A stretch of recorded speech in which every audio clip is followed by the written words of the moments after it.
महादेव दोस्तों, आप सबका एक बार फिर से मेरे YouTube चैनल पर स्वागत है। दोस्तों, आप सबको सफला एकादशी की हार्दिक शुभकामनाएं। आज हम इस वीडियो में सुनेंगे सफला एकादशी की कथा।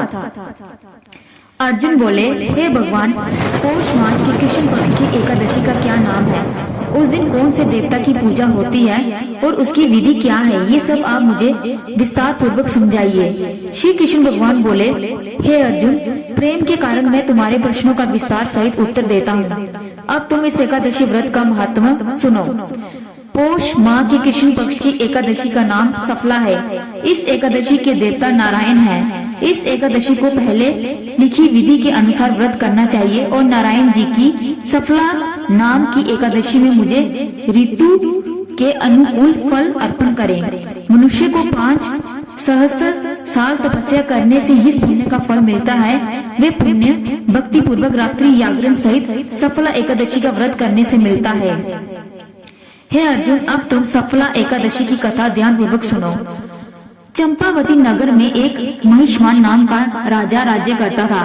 राजा के 4 पुत्र थे। उन पुत्रों में सबसे बड़ा लुम्बुक राजा का पुत्र महापापी था। वे हमेशा पर स्त्री गमन तथा वेश्यों के यहाँ अपने पिता का धन व्यय किया करता था। वह साधक देवता, ब्राह्मण, वैष्णव आदि की निंदा किया करता था।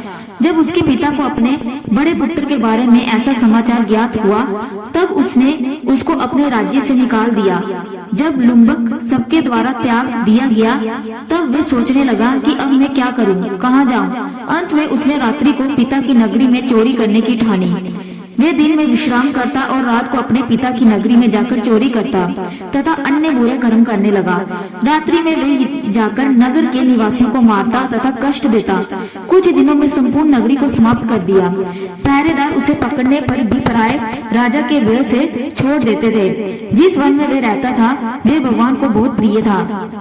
उस वन में एक बहुत पुराना पीपल का वृक्ष था तथा उस वन को सब लोग देवताओं का क्रीड़ा स्थल मानते थे। इस जंगल में पीपल के वृक्ष के नीचे महापापी लुम्पक रहता था।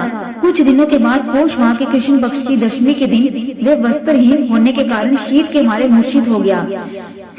ठंड के कारण वे रात्रि को सो न सका और उस ठंड हाथ पैर जकड़ गए। उस दिन वे रात्रि बड़ी कठिनता से बीती, परंतु सूर्य नारायण के उदय होने पर भी उसकी मूर्छा न गई। सफला एकादशी के मध्या तक वे दुराचारी मूर्छित ही पड़ा रहा। जब सूर्य की गर्मी से उसे कुछ गर्मी मिली, तब उसे होश आया और अपने स्थान से उठकर गिरते पड़ते वन में भोजन की खोज में चल पड़ा।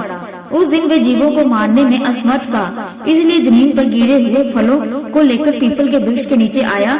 तब तक सूर्य भगवान अस्ताचल को प्रस्थान कर गए। उसने उन फलों को पीपल की जड़ के पास रख दिया और कहने लगा कि हे भगवान, इन फलों से आप ही तृप्त होवे। ऐसा कहकर वे रोने लगा और रात्रि को उसे नींद न आई। उस महापापी के इस व्रत तथा रात्रि जागरण से भगवान अत्यंत प्रसन्न हुए और उसके समस्त पाप नष्ट हो गए। प्रातः काल होते ही एक दिव्य रथ अनेकों सुंदर वस्तुओं से सजा हुआ आया और उसके सामने खड़ा हो गया। इसी समय आकाशवाणी हुई कि हे राजपुत्र, भगवान नारायण के प्रभाव से तेरे समस्त पाप नष्ट हो गए हैं। अब तू अपने पिता के पास जाकर राज्य प्राप्त कर। लुम्बुक ने जब ऐसी आकाशवाणी सुनी तो वे अत्यंत प्रसन्न होकर हुआ, कहा, हे भगवान, आपकी जय हो। ऐसा कहता हुआ सुंदर वस्त्रों को धारण करके पिता के पास गया। उसने संपूर्ण कथा कह सुनाई और पिता ने उसको अपना राज्य कर बाहर सौंप कर वन को चला गया। अब लुम्बक शास्त्र अनुसार राज्य करने लगा। उसकी स्त्री पुत्र आदि भी नारायण के परम भक्त बन गए। वृद्ध अवस्था आने पर वे अपने पुत्र को राजगद्दी देकर भगवान का भजन करने के लिए वन में चला गया और अंत में परम पद को प्राप्त हुआ। तो ये थी सफला एकादशी व्रत की कथा। अगर आपको कथा अच्छी लगी हो तो वीडियो को लाइक करें और चैनल को सब्सक्राइब करें। धन्यवाद।